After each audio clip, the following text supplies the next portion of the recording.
Hello everyone, welcome to this video on some calculus with a bit of an abstract chain rule where we have to find some unknown values. So we have this problem here. Given y is a on top of the square root of 1 plus bx, find a and b. Okay, a and b just are numbers, and we're told when x is 3, y is 1, and the slope is minus 1 on 8. So we've got the y coordinate when x is 3 and the slope when x is 3. So let's start off here. We're told when x is 3, y is 1. So let's just plug that into this equation here to develop our first equation. So y is 1 when x is 3. So we'd have a on the square root of 1 plus b times 3. And so let's simplify this. 1 is a on the square root of 1 plus 3b.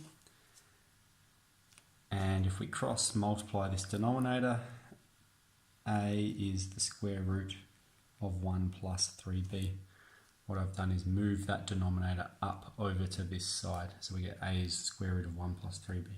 Now this is our first equation. Okay, so I'm going to put a number 1 next to it, because what we're going to be developing here is two simultaneous equations to find the values of a and b. So we've used this piece of information. When x is 3, y is 1. That's done. The other thing we're told is when x is 3, the slope is minus 1 on 8. Now, we have the function, but we don't have the slope function. So we're going to find the slope function using the chain rule. So let's write y like this first. It's a times 1 plus bx to the minus half. And now we can directly apply the chain rule. So we'll differentiate in that very next step. dy on dx is going to be, a just stays there.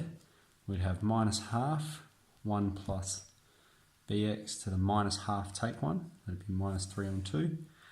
And then it's times the derivative of the inside here, which is just going to be b. Derivative of bx is b. And let's just simplify this a bit.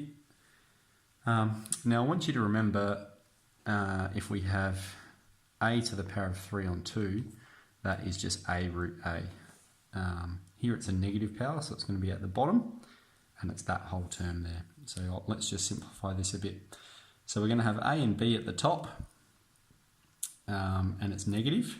So we'll have negative ab at the top, and at the bottom we've got two lots of 1 plus bx times the square root of 1 plus bx.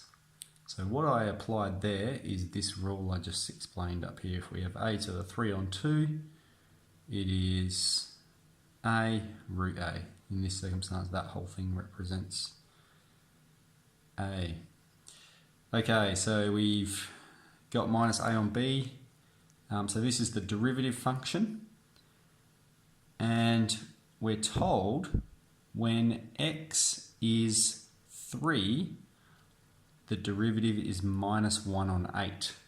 So let's put that in. So we have minus 1 on 8 on this side. And over here we'll have x is 3. So let's go ahead and put that in.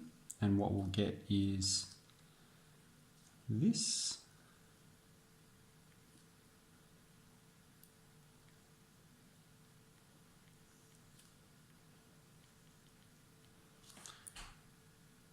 Okay, and this is our second equation here, or equation 2. And I might just simplify it a little bit. We've got negative on both sides, so we can cancel that. And we've got this 2 over here, so if I multiply both sides by 2, then that's going to change this fraction to 1 on 4, and we'll get rid of this denominator here. So what we've got is ab on 1 plus 3b times the square root of 1 plus 3b. Very good. Now we can remember, if we call this our second equation, and a is equation 1 here, we can put this equation into this equation.